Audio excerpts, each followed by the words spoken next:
The Mongol invasion of Java was a military effort made by Kublai Khan, founder of the Yuan dynasty, to invade Java, an island in modern Indonesia. In 1293, he sent a large invasion fleet to Java with 20,000 to 30,000 soldiers. This was a punitive expedition against King Kertanegara of Singhasari, who had refused to pay tribute to the Yuan and maimed one of its ministers. However, it ended with failure for the Mongols. Background: Kublai Khan, founder of the Yuan dynasty, the principal khanate of the Mongol Empire, had sent envoys to many states to ask them to put themselves under his protection and pay tribute. Menchi or Mengchi, one of his ministers who was sent to Java, was not well received there. The king of Singhasari, Kertanegara, was offended by his proposal and branded his face with a hot iron as was done to common thieves, cut his ears, and scornfully sent him on his way. Kublai Khan was shocked and ordered a punitive expedition against Kertanegara, whom he labeled a barbarian, in 1292. According to the Yuanshi, the history of the Yuan dynasty, 20,000–30,000 men were collected from Fujian, Jiangxi and Hugang in southern China, along with 1,000 ships and enough provisions for a year. The officers were the Mongol Shibai, the Kurikmesa, and the Chinese Garoxing. What kind of ships they used for the campaign is not mentioned in the Yuanshi, but they were apparently large since smaller boats had to be constructed for entering the rivers of Java. Meanwhile, after defeating Srivijaya in Sumatra in 1290, Singhasari became the most powerful kingdom in the area. But Jayakatwang, the Adipati of Kediri, a vassal state of Singhasari, usurped and killed Kertanegara. Most of his relatives and former royal family members hated him.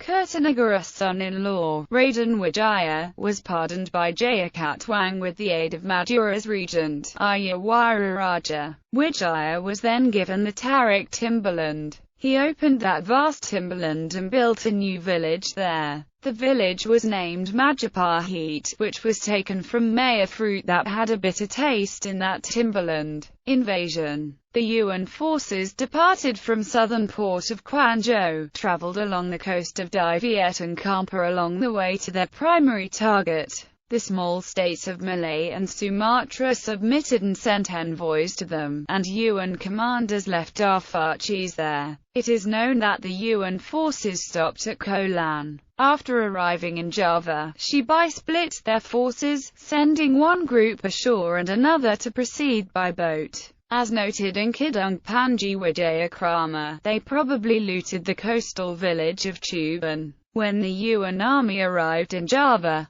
Wijaya allied himself with the army to fight against Jayakatwang and gave the Mongols a map of the country Kelang. According to the Yuanshi, Wijaya attacked Jayakatwang without success when he heard of the arrival of the Yuan navy. Then he requested their aid. In return, Yuan generals demanded his submission to their emperor, and he gave it. The account of the war which appears in the Yuanshi is brief. The soldiers from Dahanese came to attack Wijaya on the 7th day of the month. Ikmesa and Garoxing came on the 8th. Some Dahanese were defeated, the rest of them fled to the mountains. On the 19th day, the Mongols and their allies arrived in Daha, fought more than 100,000 soldiers, attacking 3 times, killing 2,000 outright while forcing many thousands into the river where they drowned. Jayakatwang retreated into his palace. Once Jayakatwang was captured by the Mongols, Raden Wijaya returned to Majapahit, ostensibly to prepare his tribute settlement, leaving his allies to celebrate their victory. Shibai and Ikmesa allowed Raden Wijaya to go back to his country to prepare his tribute and a new letter of submission. But Garoxing disliked the idea and he warned other two.